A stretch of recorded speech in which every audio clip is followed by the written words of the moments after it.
തീർച്ചയായിട്ടും കേരളത്തിൽ സാമ്പത്തിക അടിയന്തരാവസ്ഥ പ്രഖ്യാപിക്കേണ്ടി വരും. സാമ്പത്തിക അടിയന്തരാവസ്ഥ പ്രഖ്യാപിച്ചാൽ ഈ സർക്കാരിന് ഒരു ദിവസം ജസ്റ്റിസ് ദേവൻ രാമചന്ദ്രൻ കോടതി തന്നെ ചോദിച്ചതാണ്, അങ്ങനെയാണെങ്കിൽ നമ്മുടെ സംസ്ഥാനത്ത് സാമ്പത്തിക അടിയന്തരാവസ്ഥ പ്രഖ്യാപിക്കേണ്ടി വരില്ലേ എന്ന്. ജനങ്ങളെ കബളിപ്പിച്ചുകൊണ്ട് കേന്ദ്രത്തിൽ നിന്നും പണം കിട്ടാത്തതുകൊണ്ടുണ്ടായിരിക്കുന്ന താൽക്കാലികമായ ഒരു പ്രതിഭാസമാണ് കേരളത്തിലെന്ന് പറയുന്നത് ശരിയല്ല. ഇന്ന് നമ്മൾ പൂർണ്ണമായും കടക്കെണിയിലാണെന്ന് മാത്രമല്ല, നമ്മുടെ വായ്പാ പരിധി പോലും കഴിഞ്ഞിരിക്കുന്നു. സർക്കാരിന്റെ ഒരു സാമ്പത്തിക പ്രതിസന്ധി കഴിഞ്ഞ കുറെ നാളായി സാമ്പത്തിക വിദഗ്ധർ ചൂണ്ടിക്കാണിക്കുകയായിരുന്നു. ഇപ്പോ ഈ ഒരു വിഷയത്തിൽ സാറ് ഗവർണർക്ക് നിവേദനം നൽകിയിരിക്കുകയാണ്. കൃത്യമായ കാരണങ്ങളുണ്ട്. ഹൈക്കോടതിയിൽ സർക്കാർ നൽകിയ സത്യവാങ്മൂലം ഹൈക്കോടതി തന്നെ തിരിച്ചു ചോദിച്ച ചോദ്യം, ഇങ്ങനെയാണെങ്കിൽ സാമ്പത്തിക അടിയന്തരാവസ്ഥ പ്രഖ്യാപിക്കേണ്ടി വരുമോ എന്ന്. ഇപ്പോൾ എന്തിലേക്കാണ് ഈ കാര്യങ്ങൾ വിരൽ ചൂണ്ടുന്നത്? ഈ ഒരു വിഷയത്തിൽ ഗവർണർക്ക് നിവേദനം നൽകി രാഷ്ട്രപതിയുടെ ശ്രദ്ധയിലേക്ക് ഈ വിഷയം എത്തിക്കണമെന്നുള്ളതാണ് ഇപ്പോഴത്തെ ആവശ്യം. എന്തായിരിക്കും വരും ദിവസങ്ങളിൽ ഈ വിഷയത്തിൽ സ്വീകരിക്കുന്ന നിലപാട്? അല്ല, ഇന്ത്യയിലെ മറ്റ് സംസ്ഥാനങ്ങളുമായിട്ട് താരതമ്യം ചെയ്യുമ്പോൾ ഇന്ന് അക്ഷരാർത്ഥത്തിൽ നമ്മുടെ കേരള സംസ്ഥാനം പാപ്പരാണ്. വാസ്തവത്തിൽ ഈ കാര്യം സർക്കാരിന് ബന്ധപ്പെട്ട അധികൃതർക്ക് ബോധ്യമുള്ളതാണ്. പക്ഷേ നമ്മുടെ ജനങ്ങളെ കബളിപ്പിക്കുകയാണ്. കേന്ദ്രത്തിൽ നിന്നും പണം കിട്ടാത്തത് കൊണ്ടുണ്ടാകുന്ന ഈ ഷോർട്ടേജ് ആണ് എന്നാണ് അവർ പ്രചരിപ്പിക്കുന്നത്. വാസ്തവത്തിൽ അത് വസ്തുതാവിരുദ്ധമാണ്. CAGയുടെ റിപ്പോർട്ടിൽ വളരെ വ്യക്തമായി എത്ര കോടി രൂപ സെൻട്രൽ കേന്ദ്രത്തിൽ നിന്ന് നൽകിയിട്ടുണ്ട്, ഇന്ന് കേരളത്തിന്റെ ഇന്നത്തെ ധനസ്ഥിതി എന്താണ് എന്നുള്ള കാര്യങ്ങൾ വ്യക്തമാക്കുന്നുണ്ട്. അപ്പോൾ CAG എന്ന് പറയുന്നത് കേന്ദ്ര സർക്കാരിന്റെ ഒരു രാഷ്ട്രീയ ഭാഗമാണെന്ന് വിശ്വസിക്കുന്ന മൂടന്മാരല്ലേ. അവർ ഇൻഡിപെൻഡന്റ് ആയിട്ടാണ് റിപ്പോർട്ട് കൊടുക്കുന്നത്. പല റിപ്പോർട്ടുകളും കേന്ദ്ര സർക്കാരിനെതിരെയും CAG നൽകാറുണ്ട്. അപ്പൊ അതൊന്നും നമ്മുടെ മലയാളികൾ ഉൾക്കൊള്ളുന്നുണ്ടോ എന്നുള്ള കാര്യത്തിൽ സംശയമുണ്ട്. ജനങ്ങളെ കബളിപ്പിച്ചുകൊണ്ട് കേന്ദ്രത്തിൽ നിന്നും പണം കിട്ടാത്തതുകൊണ്ടുണ്ടായിരിക്കുന്ന താൽക്കാലികമായ ഒരു പ്രതിഭാസമാണ് കേരളത്തിലെന്ന് പറയുന്നത് ശരിയല്ല. ഇന്ന് നമ്മൾ പൂർണ്ണമായും കടക്കെണിയിലാണെന്ന് മാത്രമല്ല, നമ്മുടെ വായ്പാ പരിധി പോലും കഴിഞ്ഞിരിക്കുന്നു.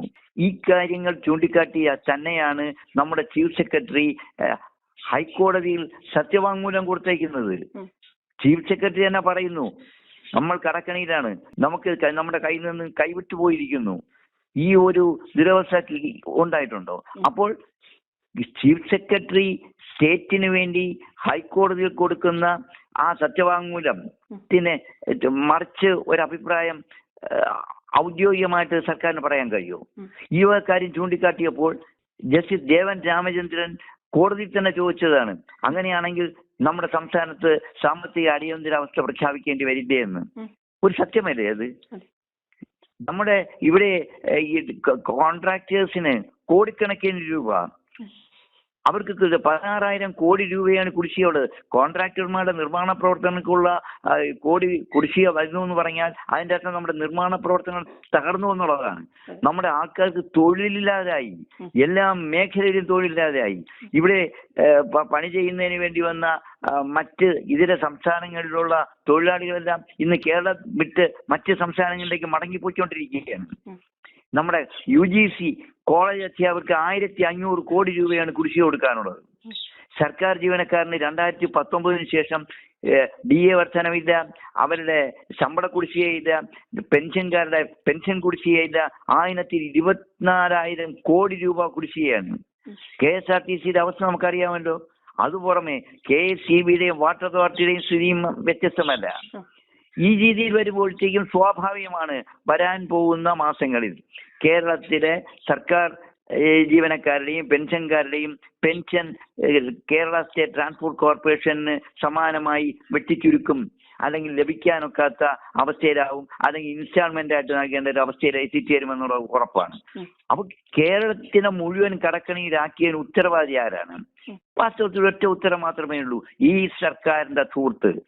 ഇന്നിപ്പോ Kerala state financial development corporation transport corporation കൊടുത്ത ലോൺ എമൗണ്ട് അവർക്ക് തിരിച്ചടയ്ക്കാൻ കഴിയാത്തതുകൊണ്ട് കേരള സ്റ്റേറ്റ് ഫൈനാൻഷ്യൽ ഡെവലപ്മെന്റ് കോർപ്പറേഷനിൽ അയച്ച നിക്ഷേപകർക്കുള്ള പണം, ഫിക്സഡ് ഡിപ്പോസിറ്റ് ഉൾപ്പെടെയുള്ള പണം അവർക്ക് തിരിച്ചു കൊടുക്കാൻ കഴിയുന്നില്ല.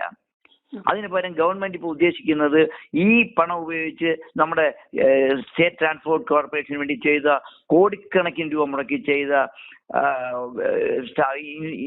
ബസ് സ്റ്റേഷൻസ് വിൽക്കുന്നതിനെ കുറിച്ച് ആലോചിക്കുന്നു.